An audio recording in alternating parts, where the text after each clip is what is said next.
Just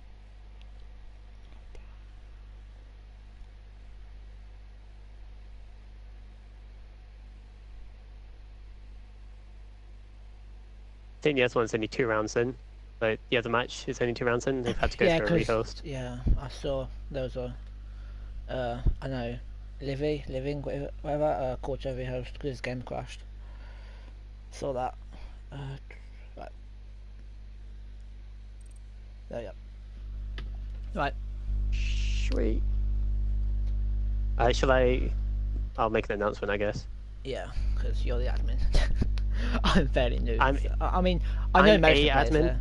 You're a admin. I'm Yeah. a, yeah, I'm a admin, but like I don't really do admin work. I just do stats. I'll rate you for doing the stats. It's not the easiest thing to do, for sure. Oh, I It's love it. very, I love statistic work. yeah.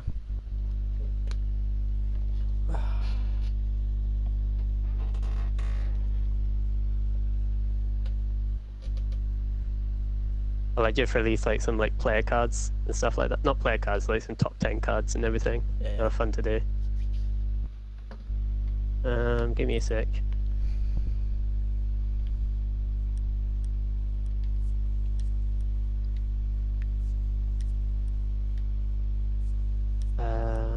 So it's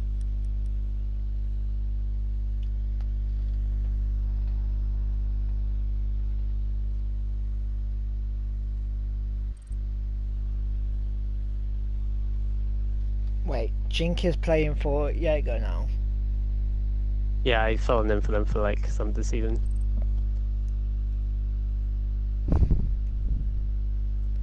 Is Dex like taking a break till after AG or something? Because like that's Slash and Jinky now. I think we're all. I mean, I'm not gonna say much on it, but I think we're just chilling out for a bit. Yeah. I think a couple of us are kind of burnt out a little bit, going through a transitional period. It's so sad. Nah, we're cool. We're just. Corbin and Keza. It's just a weird week. Yeah. Cause I know, didn't you forget to sign up to AG or some shit like that? That's what I saw in. I don't really know, to be honest. Anyway, we'll talk about the match. We'll go for your thoughts first, because you have the stats. I mean, I've also been watching. Because that's the thing as well. Because I did the stats, I like watch every single game like pretty thoroughly as well. Because I have to. I mean, I've watched most of the Aygo games, the Vindication games, and now the Ace games, just because they're in my group in AG. But apart from that, I'm not too well versed. I play V3 on the regular, so. So, what's going on here is in terms of teams. So we've got on Aygo, we've got Sky, we've got Not Verdict, we've got Keza, or Karaman Keza. We just call him Keza. Yeah. Had a PFN name change. We've got Webby as well, and then of course Jinky. And it's the same lineup as the last few weeks, except Jinky's position has kind of been filled by a couple of people. They had Xerox in for a couple of weeks ago, which is the last time they played Clubhouse.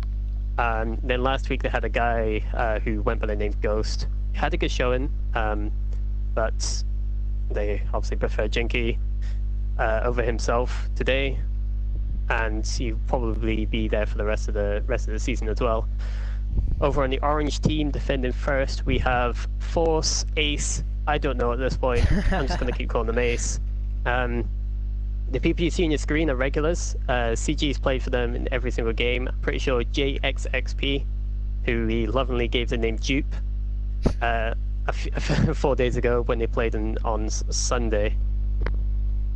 Yeah, he's I'm pretty sure he's played in 3 matches so far, 3 out of 4. Same with JG. So like they're in like this, they're like a core 3, and they've had a couple of new players come along.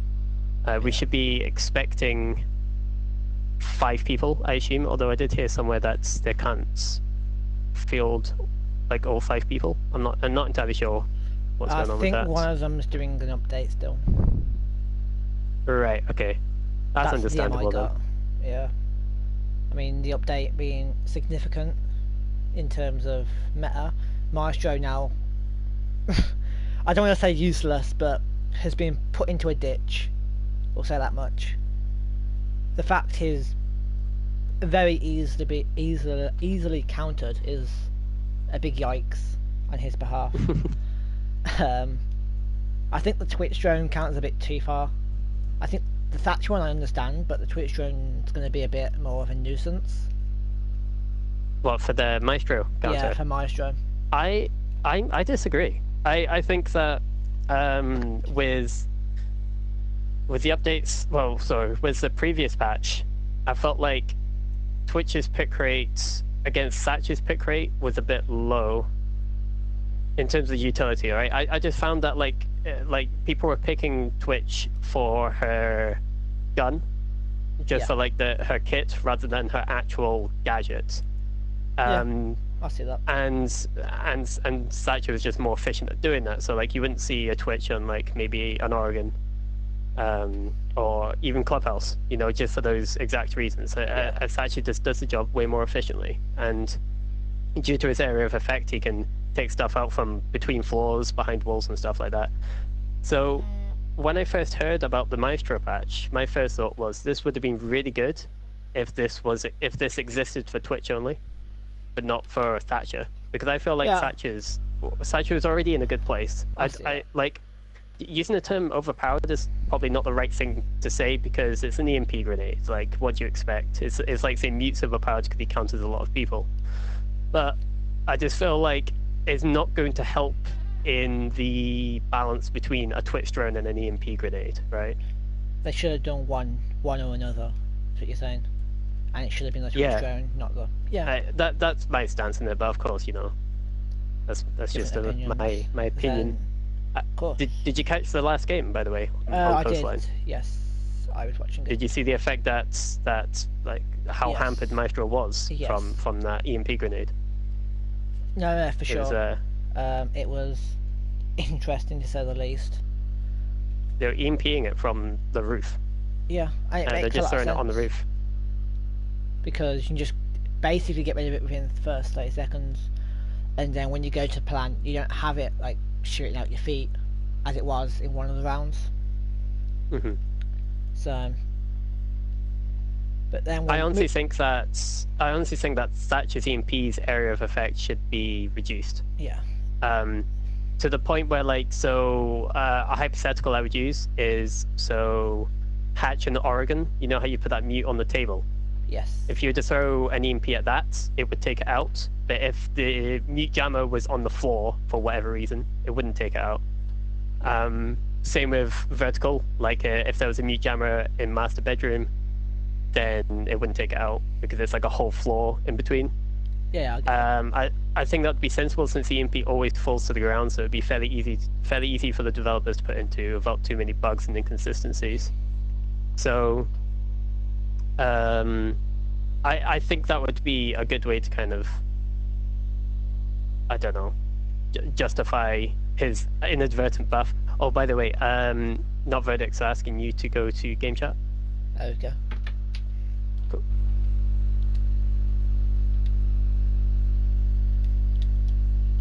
Yes. My plans. They know my plans. Why They know my plans, nigga. What up, guys? Rather just strike here, and this is going to be a very different video to what I know.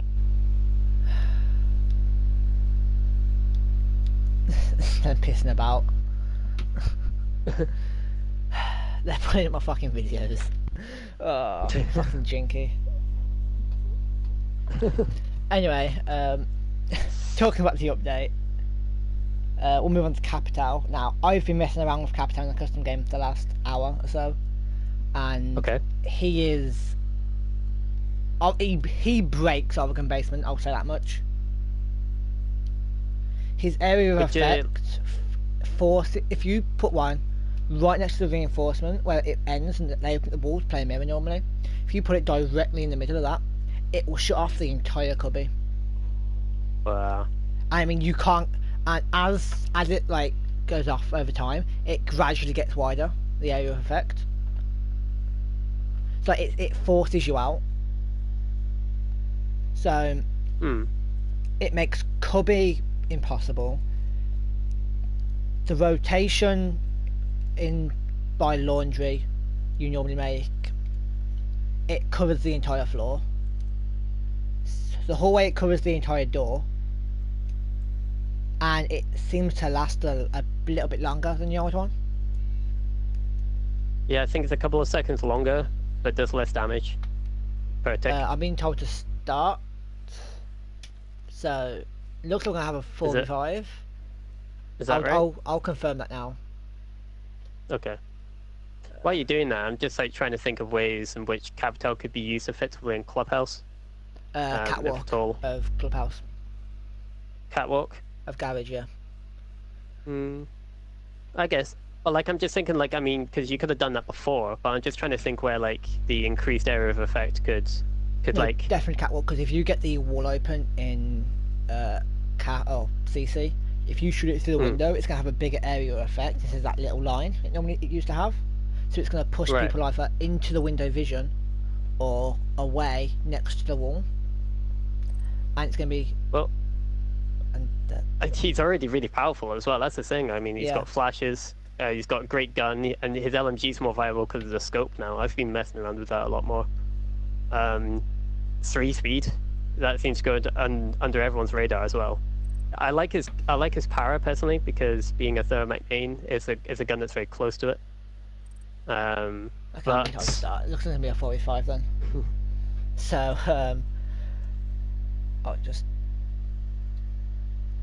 I'm getting confirmation from... Yeah, just start. Okay. That's the wrong button. Yeah. Start. Right. So, Clubhouse, we've got Ace on defense and Aygo on attack. Ban-wise, what are we expecting? Well, as I said, I expect Ace to target ban, and being on defense, they get the first attack ban, so I would not be surprised if they ban either a Twitch or an Ash. But I understand the ban, but maybe not the most useful ban. Buck was flexed quite a lot by Sky on Clubhouse previously, both times that they were played. So I can also understand that. I'm not a big fan of Aces. Now, I appreciate that they do their research, but I that's just don't the ban understand we're the going target to start bans. seeing a lot more, in my opinion. It's the Twitch ban. Yep. Because we were discussing the live show cams. What you're thinking for defense? Echo mirror.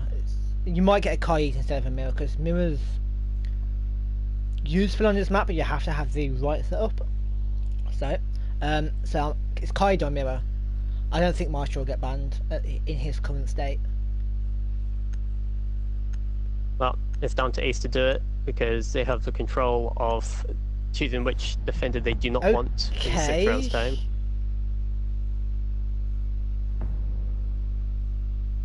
I haven't seen it yet, you see, so... Maestro.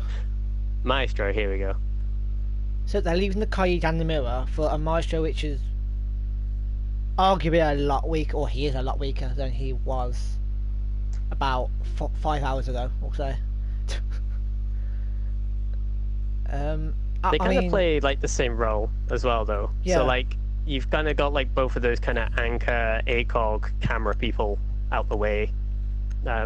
It's just one less annoying thing to do, one less annoying thing that you have to deal with. For sure, and we also go through the attacking ban phase without a Maverick being banned. Now this is one of the only maps Maverick is exceptional on. I'd agree. Because of them outside walls. No, 100%. I'd 100% agree with that. He is absolutely disgusting on both the upstairs objective sites. I mean, especially bedroom gym. Armory too, but like just the way that you can use him on these upstairs sites just makes me not want to play him at all. I feel like I could deal with him if he's downstairs, because there's just so many more layers that he needs to get to. What you normally see, he'll either get one of the hatches, or he'll get dirt and make a small hole in dirt, like a crouchable hole, just so it doesn't make a lot of sound and you're not that aware they're pushing from there. But so, what do you think Ace need to do? Like, they're in a 4v5. Right they don't now, have the best league record. And they haven't reinforced main CC wall, which is a yikes. But they need to reinforce that for starters. But they need to play. I don't think they need to play as aggressive as most teams would, because Aygo are quite an aggressive team already, from my experience. So they do have the gunny for sure. yes. So we see them already setting off over by this master bedroom side, and actually going to do a double pronged attack. You'll see Jinky on the thermite looking to open up the wall, and then you'll also see a couple of them. That's an interesting view. I actually see Not Verdict get picked up by the mirror of Not CG, and that's the Ashdown. I mean, that's Not Verdict, who is a strong fragging presence. Put it that way. And Jinky's having loads of fun on this cam. We'll see Dokkaebi on the window of CC. Won't find the head of the mirror yet. Mirror actually playing in construction is a bit odd, in my opinion. Especially it's very exposed and you want that C4 for plant denial. And she'll now fall back to side, and they're all situated in A. So, and you see Sky Ivan pick up the one, and then Weeby picking up another. Or whether Sky Ivan with another, it's all up to the Jaeger 1v4. Jinky gets that, and there's not much to say there. They were all clustered in the one room. There was no spread at all. Quick question, did you manage to catch the Arc Zero Paradox match on Sunday just gone? I did not, Well, this was it was obviously the most recent games from last week, and Arc Zero were in exactly the same position as Ace are now. They were in a 4v5, starting on defense first, on Clubhouse. They even had a 2-round deficit before starting the game due to being late. That game ended in a draw. Wow. And who was that against? The way Paradox? that ended, that was against Paradox, yes. Okay. Paradox took the first half 4-2, so the defense half 4-2. They effectively played it 2-2 because of the 2-round deficit. And then Paradox were able to be a lot more successful on attack with the man deficit to obviously snatch a draw. It was very close. Paradox has secured the draw at 6-4 and basically threw it away. It's a game that Paradox definitely lost rather than Arc Zero winning, but it does show that it is possible for a team 4v5 in this league to be able to, on this map, win as a 4v5. What worries me is just the difference in caliber of player that you have. If you were to match up Arc Zero 1-for-1 with all these guys here, they don't have the same experience, the same gun skill.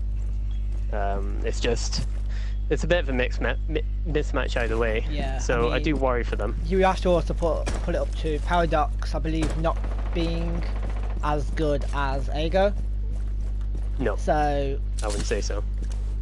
If even if you look that way, you don't even have to say that Ace aren't as good as Arc Zero. You just have to say that Aygo are better than Paradox, and that's your argument sorted right there. Because a better team would have probably closed it out. But we'll see the Habana brought instead of the Thermite, and we'll see Kez already picking a kill onto the mirror, who I imagine was again playing aggressively in construction. And we'll see the exact same thing once again. All three crowded in the A site. Keza picks up one, and Doc will heal himself back up from about 10 HP, but gets attacked again. He'll go down Sky Ivan. Keza will get a kill onto JX, and it's the same story again. They've just cooped themselves up in this objective, and there's no real fight. They're playing almost too passively. They're playing scared, aren't they? They're playing like someone's trapped them in a cage, and like they're just beating the cage constantly, and they're just cowering away, and it's not what you want to see. And we'll see a gym bedroom now, and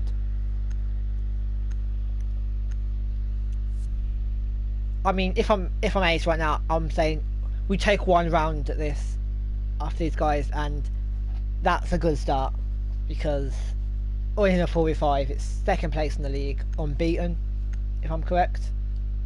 Yes. So unbeaten, you just want to be taking rounds off them in your situation. As nice as it would get the win. I don't, or no one sees it happening. Let's be real here. So I think 1 or 2 rounds for Ace would be a successful game. Oh, it'd be a miracle.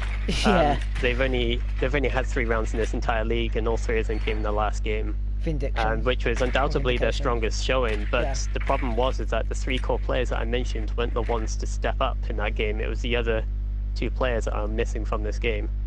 I do not believe that their force is the same player. I've certainly not seen him before unless he's had a PSN name change. I kind of feel sorry for Ace, to be honest. They've had a really rough start. This is also the second 4v5 match they've participated in. It's kind of demoralising at this point. Does it? It doesn't get better for them. Like, I mean, not to go on about other games outside this league, but they're playing a different league, say, on Saturday, and that's if they struggle in this game, it's going to be a hell of a game on Saturday. So I think that might be weighing on a bit, maybe. Having spoken to the Ace lads myself, that they're a bit younger, they're obviously less experienced with the game in general, not just comp. I like that they're giving it a shot. And oh yeah, for sure. You can see that they're definitely growing from it as players, for sure. My only worry is that they won't take confidence from it. They won't take the positives they're supposed to from playing teams that are better than them. I'm not too sure what's happening here. All the pings are okay. I think I don't know what's going on. I think I understand what's going on. I understand what's going on, but I don't want to say it. If you get me. No, I could talk about it. I made a joke in the chat.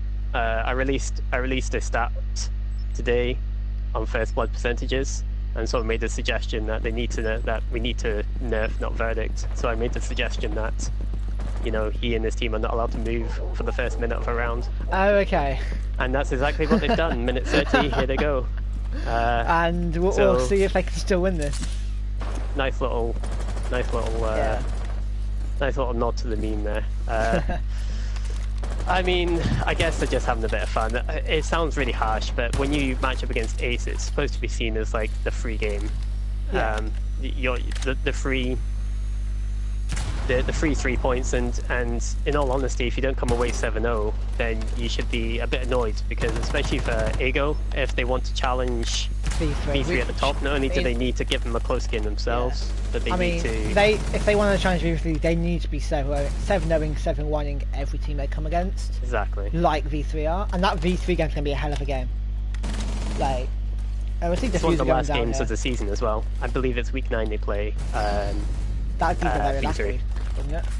It's not, it's week 10. Week 10's the last week. They play Vindication, week 10. Aygo, this is. I can't remember who V3 play. But yeah, I mean, at this point, like, it's probably more worth talking about, like, kind of where each team kind of sits in the league and kind of their future rather than the actual game itself, because this is just going to pan out the same every round, I think. Exactly. There's not really much to analyze here in terms of strats or anything. The only thing that will kind of become exciting is if there are a couple of rounds in defense. I mean, there's going to be at least once, one round on defense, and I'm wondering whether Aygo will try something new or whether they'll just go for something, something standard as to not show anything. But my point to that would be is that this is the 3rd time they've played Clubhouse, so yeah, I'd be surprised if people play them on Clubhouse, mainly because people will ban it against them.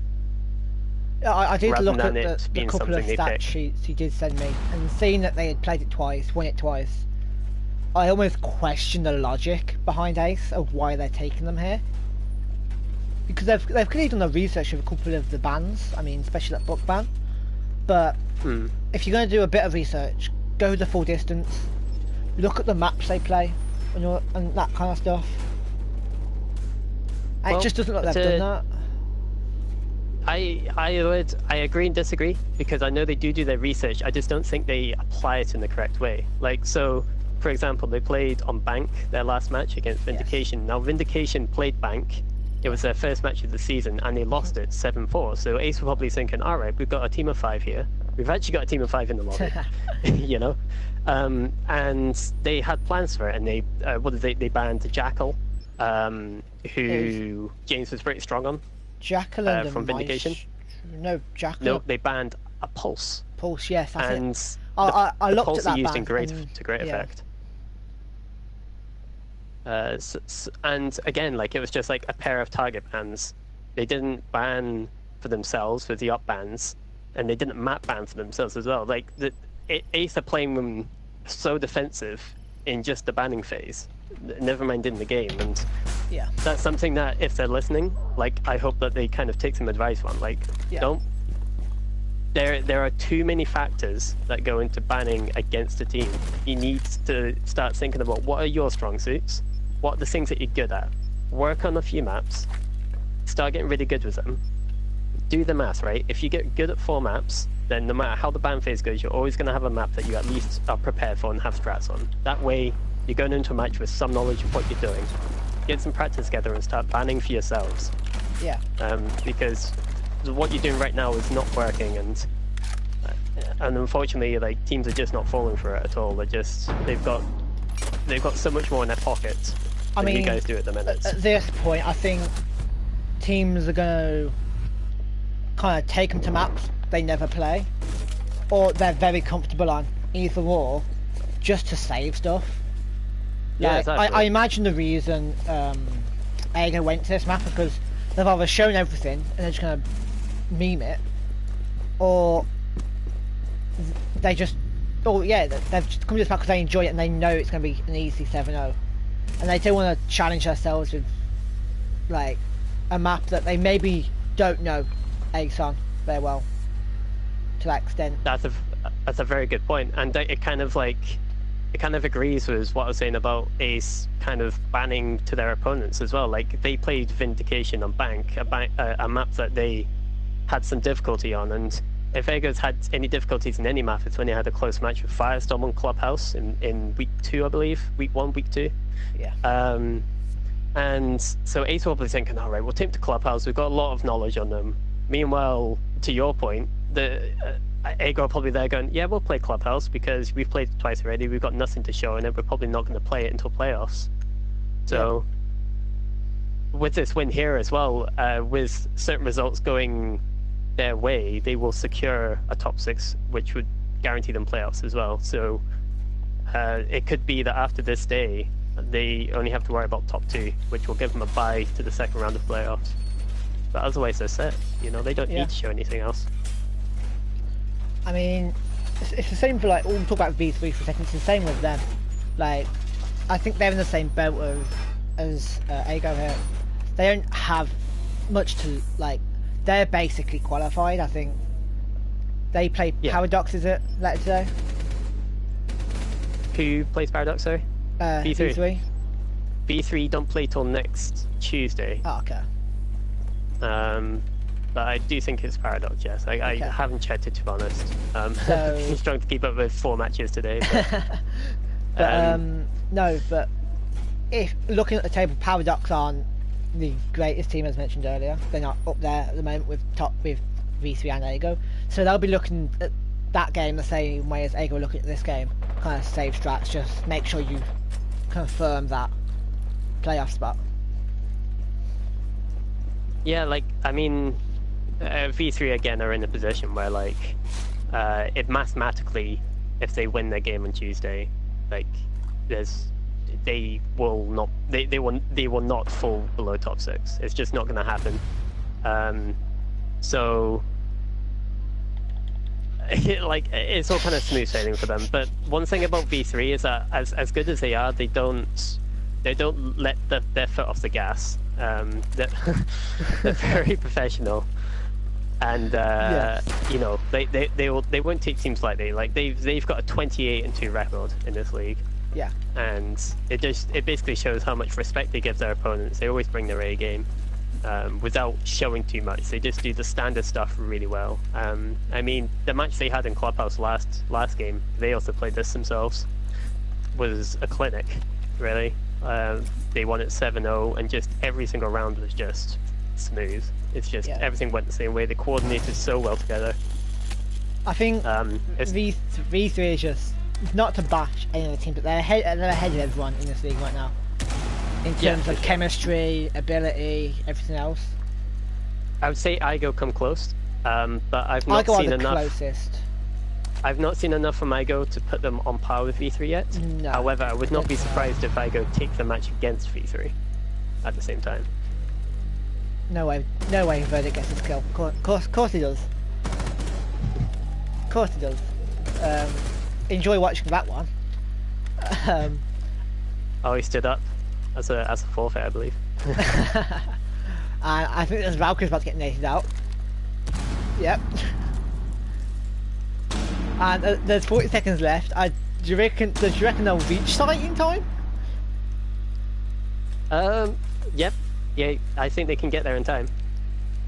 But they still have flashes as well. The question is, I like how Sky's staying with his grenades as well. Even though his buck got banned, he's like, nah, that's fine. I'm just going to main sledge, give him my grenades. He is pretty good with them, so I can understand that. for sure. Nothing wrong with taking a sledge in any situation. No, I think it's very versatile. And where's this Catman situated? And I think not Verx is just enjoying themselves right now. I think that they have seen this as 3 points basically, and have gone, yeah, we'll piss about basically. Yeah, we're gonna do the human centipede strat, and the only thing they had to worry about was getting there on time. Like that was that was literally got close. Like if the defenders should have been like, right, defenders should just run away. Stay in sight. Like no, yeah, if I was in a contra, I'd be like, just stay in sight, barricade everything. I think Ace have realised that they're not gonna get around at this point, as they're bringing out Chichanka. Can you bring up the scoreboard a second, please? Yeah, I can do. 3 kills between Ace and Mozzie. No, that's a smoke. Good. That's a Mozzie's banned. Mozzie. I believe. You actually see the Ash player Not Verdict on 2 kills. That just says how much they've been memeing this. As I believe Not Verdict is the best fragger for Aygo right now, or close to. He's best in terms of kills, entry frags, first blood percentage. He is topping all tables. He's got the most assists. He's got the best KD. That is a fact. However, Kedar is right there with him. If it wasn't for a slow first game, Kedar would be on par with him in kills. They're currently top 2 for kills in the league. So there's scary potential on that team. There is, the thing with Not Verdict is that he has a lot of he brings a lot of versatility, especially on defense. Whereas Kedar's just one of those people you could just send him in to kill. Yeah. And you know, you never feel like he's going to lose a gunfight. He's got a great natural gun skill, and he obviously fits that role really well. You then got Jinky, who he brings a lot of intangibles to the game. Let's say that. Yeah. He notices things that people don't notice. He calls things out that are important. Whenever Jinky talks, you normally listen because it's really important. So there's that. He brings a bit of glue, if you like, to this team, as well as having a lot of gun skill. His gun skill coming a lot in the last half year from watching him play. So yeah, he's a scary person to go against as well. And then you've got Sky, very good with his utility, good in his day as well, brings a lot of intangibles, a lot of strat knowledge, a lot of game knowledge. Who's the IGL? Doesn't light up the scoreboard. The IGL will probably be either Sky, Not Verdict. Probably Not Verdict would be the IGL. Just based on talks with the team. Yeah. But I wouldn't be surprised if Sky takes the lead sometimes. I know I scrimmed this team before Not Verdict was added, and I think Sky's was the IGL at that point. So I imagine it's either Not Verdict or Sky. But I've known Sky now for about a year, not personally. I know friends used to play with him, and he always used to be there and thereabouts.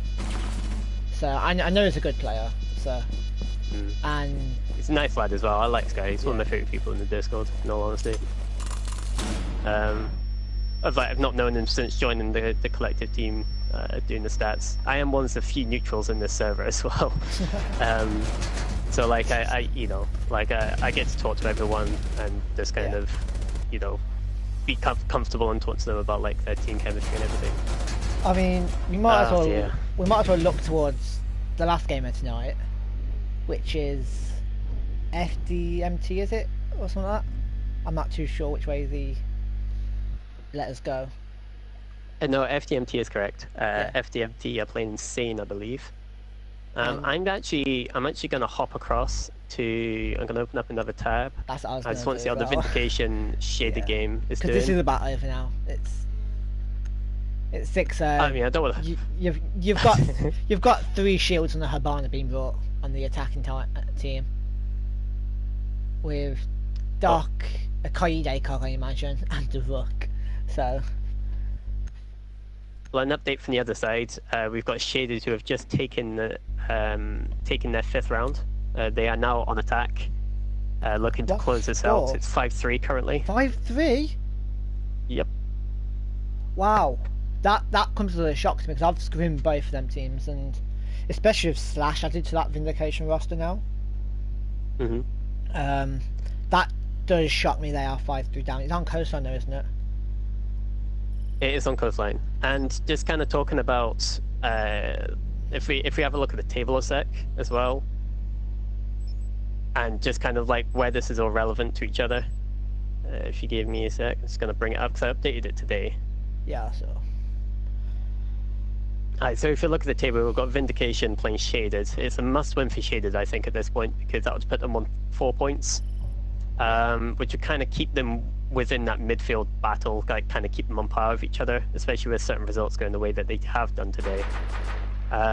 If Vindication take it, however, if they manage to kind of claw it back from a 5-3 deficit, they will go on par with 3rd place with Insane, who are of course yet to play today as well, but they'd be leapfrogging Arc 0 temporarily. This game is now over. It's a 4v1, by the way. Monty left against the Doc, Rook, Kaid and Alibi.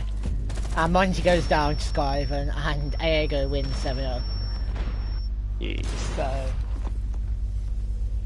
that'll be the with game. Only 3 kills on the board. 3 deaths on the board, rather. 3 deaths on the board. No, 4 deaths on the board because not Verdict got team kill. Oh, someone got team killed. No, Webb got team killed. I believe Webb got team killed, so that's that done. You know, I'm just saying, like, there's not really much to say to that, really. Yeah, I mean, that was pretty done conclusion after the first round or two, in all honesty. And again, with V3 7-0ing in 3 out of 4 matches, and only dropping 2 in the other match, to who? This really helps towards run difference. They dropped 2 against FGMT. It was actually really closely contested on Bank. It was FGMT defending first. They managed to snag a couple of rounds. That roster's not the same anymore. However, they have been the closest team to contesting with V3. If you go back and look at the stats, you see the amount of 1vx situations that were in the game. Eventually, V3 just kind of got into their stride, and it kind of demoralized FGMT, and they took it 7-2. But with this 7-0 here, it basically allows them to stretch their legs a little bit, cut down that round difference, because it's not horrible between them. Aygo are exactly 7 points behind in round difference, like win-loss. So this would put them on par on round difference, and of course 3 points ahead of V3 going into the next game. So if V3 drop any rounds at all, then Aygo have effectively done their job, you know? It's not really in their hands at the minute, but a reminder that top 2 get a bye for the playoffs. So being first or second in the regular league isn't overly important, apart from like maybe a slightly easier team coming out of the brackets that they get a bye for. But they will still have to play each other even if they beat those 2 teams in playoffs anyway. So yeah. I mean, that's the end of the game. It'll still be a good match to watch. Yeah, I mean, that's the end of the game though. We've got the game we were mentioning just, FDMT versus Sane, coming up 8 o'clock. I'm not too sure who's casting that. No idea either. I could hop on that if I wanted to, but depends what the other game, how quickly the other game ends. Yes. Do you want to stay in stream and talk about the other game while? Yeah, we might as well. I mean, there's no one here, I guess, but like, we could do, I guess. Which game? So we're talking about the FDMT game? No, the Vindication game, which is currently ongoing. Okay. So do you know the bans for that? Because that Vindication Shaded. I actually don't. I haven't caught the ban, and I've not seen much of the pick fade either. It was. It's 1v1. I only saw one round before the rehost. Wow, good shot, Jamesy. Shaded are going to go up 6-3 here. So they're going to secure themselves a draw. Yep. Well, they secured a point. Wow. That's... I wouldn't have said that would happen if you had asked me an hour ago. That's an interesting one. I would agree. I wouldn't expect that. Now Vindication has some difficulties. They are missing their top fragger. Invictus. Yeah. We all know about Invictus. One's the best on stat-wise, the best entry fragger in the game for this league. Yeah. Is not in this game, and it was due to lateness because of his update. So Nomad, Ying, Echo, and Mirror. The Ying ban doesn't make any sense to me, at least. Slash is one of the better Ying players I know, and with the recent, I would call it a nerf to Ying. The one that came out just. Yeah.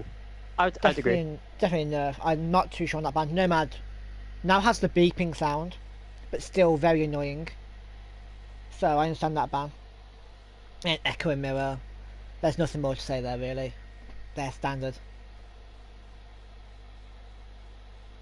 Yeah, like I've seen Slash play Ying so many times that I actually call Ying Slash on occasion. And I mean that in a non-joking way. It happens. No, like me and Slash play in a sort of scrim league together every weekend, and I don't think you ever see a Ying go unbanned against us because Slash is always playing, and it's kind of comforting for a player to know that you're going to get counter banned every single game because you're that good on a certain operator. It must do. So it's like the joystick effect. Like joystick has to have something telling him, I'm quite happy they're banning Ash because that means I'm good on an operator. So. And we've seen like plenty of target bans this season as well. We've seen Twitch being target banned against Keza. We've seen Ash being target banned against Not Verdict. It doesn't surprise me when I see them.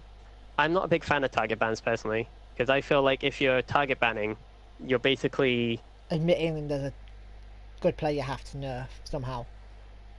Well, if you think about the psychology of it, right? So imagine you're a good Ash. If you know you're good enough Ash, right, that you expect to target ban, what are you going to do? You're going to prepare on other operators, right? Yeah. So, in a way, you're kind of not really gaining an advantage if you target ban, because someone's going to basically ban an operator, which is okay for you because you're going to prepare for another operator. Then you've got your two bans. You're basically, I don't know, I just feel like you're only really truly giving yourself one ban. And when you think about it, if you're starting on defense first, you have the last ban out of the four. You have the least impactful ban of the game, because you're banning an operator that arguably isn't going to be seen in terms of its effect of its absence until round 7. So like, that's why I don't like target banning, especially on defense. Like, just like play your own game, dude. Like, honestly, like one operator should not be that bad that now, you should need to target ban it. Do we know the map bans for this game, which order they went in? I don't. I never know the map bans until afterwards, because the reps are terrible at telling you the map bans. Because I know, same as Aygo, they have a game Saturday, and it might be a case of they're saving maps It's in a different league, this game, and they're saving maps in case someone is watching them. I'm not going to know that person. But well, that could be the case. I mean, VODs are up here for everyone's pleasure, you know? Because I know they are playing Oregon Bank and Club as a decider on Saturday. Well, from what I see here, it's match point for Shaded, but we've got a nearly full HP Ash with Diffuser in the hands, last 15 seconds, 1v2, and Vindia playing is very smart, the playing is very safe. Traded. And it gets picked up. That was a trade, actually. Yeah, that was a good flick, actually, from the Ash. And that's why you ban Ash. No, very good. But Jamesy, just to touch on Jamesy, he's been one of my favourite players in the league so far. He's been incredibly consistent. He's had a bit of an off game, and that may be reflected in the scoreline. He came from Mishmash Gaming, who were a very strong team before disbanding, I believe. Do you happen to know any of the other players in that team? Just off the top of your head. Mishmash, it was Manuel, V2, something like that. And there's a couple of others. I only know Mishmash because Manuel used to play for my team a long time ago. Like a year ago. And Jamesy put on... I actually contacted him about trying out at one point before he joined Vindy. And he came to me, one of the two. But I don't know any of the other players on that roster. But I know the entire Vindication roster. I played with him throughout CEL, scrimmed them multiple times. So. What are your thoughts on Invictus as a player? Invictus. Right, so. Invictus, indeed. Yeah. He's a former. I've heard his name before. I used to do a bit of competitive search and destroy card player. Yeah. Yeah. Now. So I've seen his I name now about. understand, because as soon as someone said that, I understand now why he's an Ash Jaeger main. Not to put anything against him, but the point of an Ash main is to run in and aimlessly get kills. We can't shy away from that. That is someone's job. You're going to get droned in and told to go kill, essentially. And that's what Invictus is good at, so you can't knock him for that. But no, 100%. My opinion he fits that role well. Yeah. You can see in his gameplay, he still has that card element in his game, and his 100%. His movement isn't as good as a Born Siege player, like we'll say, Matt Verdict or Slash, or someone who's been playing this game for a long time, but hasn't gone pro in any other game, just sort of comping this one. Do you get me? No, I understand. I mean, as a former coupler, well, I still do play COD. I never really fell out of love with it like Invictus and a lot of other people did. Understandably so. But regardless, like the way I move, like I do a lot of left stick aiming, I do a lot of strafing, but like in the wrong way. It's in a COD the way way. that, so like in COD you have to shoot before you ADS. In this game, it just doesn't work the same way. Like just the way the gun works. There's a lot of things which switching between back and forth, it just makes it very obvious who's played COD or not. But one thing that COD players are good at, taking advantage of meta, meta abuse basically, because that's what COD's about. Like you have a few guns, everyone plays with the same kit, so it's about getting that advantage. And you see the way that he utilizes sound in the game is very telling of his search and destroy background. Yeah. For sure, like he'll be crouch walking everywhere, even if it takes him that little bit longer. He'll do it because he understands the importance of timing as well. Yeah. Or rather having off timings, off angles, just those are the kind of little niche search and destroy things that you can bring into the game that actually do help. But then, like you say, there are those things which are very telling, like poor movement. Not poor movement, but certainly, like you say, just not as clean. I do think that he'd be a strong pickup for any team, though. And anyone who needed a fragger. Like, he's able to do that. He's able to outgun anyone in this league. We're, of course, yet to see Vindication go up against... I believe Vindication have yet to come up against V3, so I'd love to see that matchup. Because V3 are very prone to a first blood. Yeah, from past experience in other leagues, these three are unbeaten against Vindication. That's interesting. I mean, they probably scrimmed each other as well. Yes, that I've not physically seen the matchup. League play, I think they played twice. Once in a sort of warm-up season, and then once in the actual season, and they are unbeaten. I believe it was a 7-2. I want to say, and that was with a roster which arguably was stronger than the one they have now, in my opinion. Actually, I don't know. With Slash coming onto this roster, it could be as equal now, but I'm not too sure. But yeah, V3R game ended and Vindication lost. Yep, so that's